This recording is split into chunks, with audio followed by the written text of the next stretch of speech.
sound of a car, it's part of its personality. It's the equivalent of the voice of a person. It's part of its character.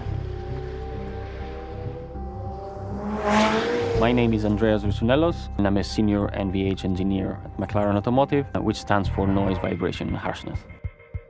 We are responsible to deliver all the noise and vibration performance of the car. First of all, we start with a lot of calculations. We calculate a lot of different variants of exhaust. The ones in calculations, they give the right character to the car. These are the ones we actually build and test. It's very important for the cars to sound like McLaren cars. From the beginning, we wanted P14 to have an aggressive and loud sound, but at the same time to be a clear sound.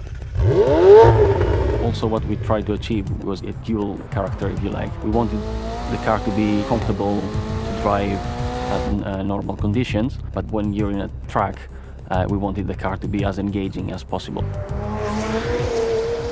I worked in 675 LT and 570S. I've seen the McLaren sound developing.